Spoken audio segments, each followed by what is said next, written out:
I'm Trent Palmer. I fly drones for a living and bush planes for fun. Follow along as I journey off the beaten path of aviation.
All right, guys, this right here is the reason I have not been making flying videos. It is a service bulletin that's been marked as mandatory from Rotax regarding the exhaust valves on certain Rotax engines.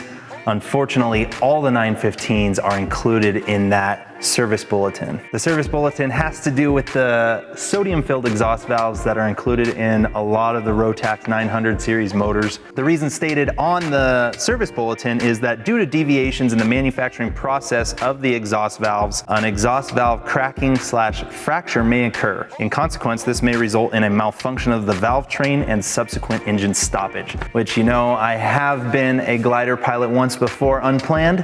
I'd prefer not to do that again. So for those of you wondering what a sodium-filled exhaust valve is, basically an exhaust valve is something that looks like that.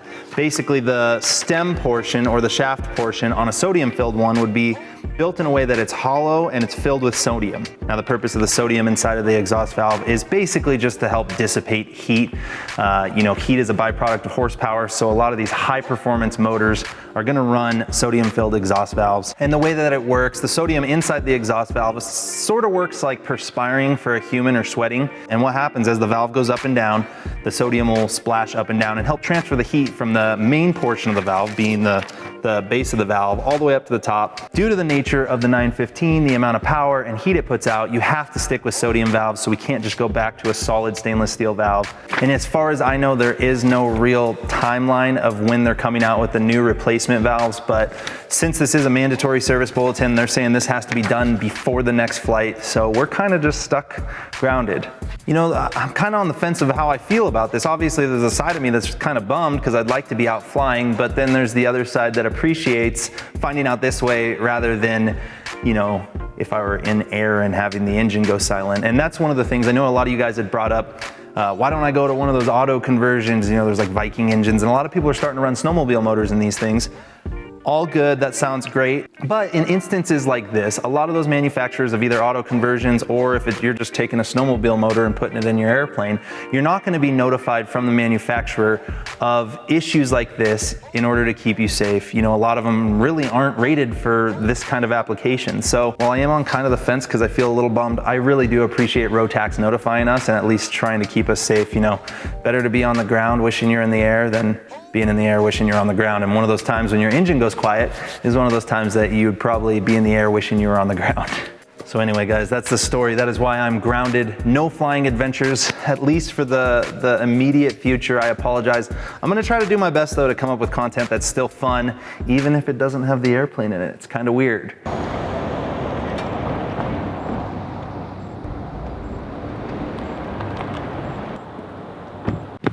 Oh yeah, I got other news. Regarding Reno Air Races, stole drags are coming to the Reno Air Races next year. More on that later though.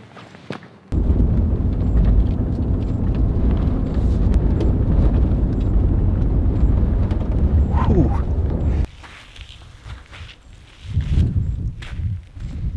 All right, just got out to our property.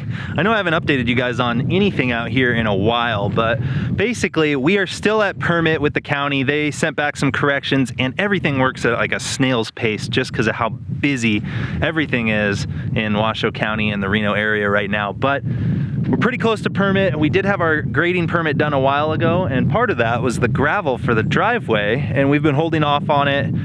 Realized now with the wet weather, it's time to get that done. I was hoping the driveway would be dry, but it's not quite there, so we're gonna have to assess. We'll probably have to dump gravel at the bottom and just kind of work our way up with it, because right now this stuff, this mud that I'm standing in, those trucks are gonna get stuck.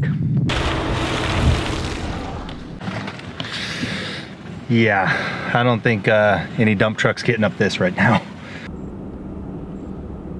Well, that was quick. My buddy Ryan said he was gonna send a truck out, maybe today, maybe tomorrow. I'm leaving the driveway, gravel truck shows up. So now that it's really snowy and really muddy, we're gonna try to find somewhere to dump at the bottom, and then I guess I'm just gonna have to get some gear out here to start, I guess, just building the road from the bottom up.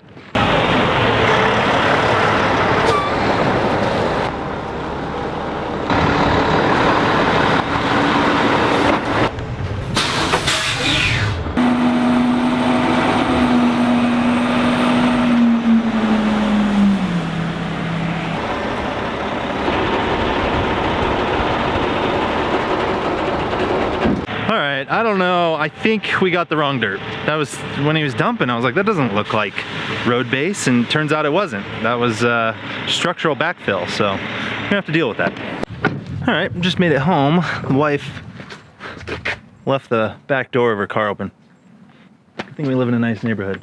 But yeah, the weather's so nice. I feel like we should do something, but we're kind of running out of daylight, so check with the wife, maybe we'll do something fun. Oh, hey babe. Hey. You wanna go outside? It's so nice out. I was just gonna ask you the same.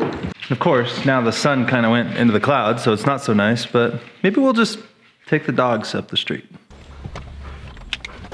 And we're loaded. We're gonna go up in the hill.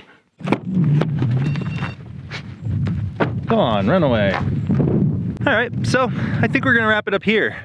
Haley and I are gonna take the dogs for a walk, enjoy some beautiful weather that I am not able to enjoy in the airplane, unfortunately, but I will keep you guys posted on updates as far as the airplane goes once we get a timeline on the new valves coming in for repair, as well as all the stuff for the house. And yeah, I think that's gonna be it. What do you think? About what? About everything. I don't know. Anyway, guys, I think I'm gonna put the camera away, go for a walk. So I'm signing off here. Hope you guys enjoyed it. If you did, hit that like button. Subscribe if you haven't. See you on the next one. Peace.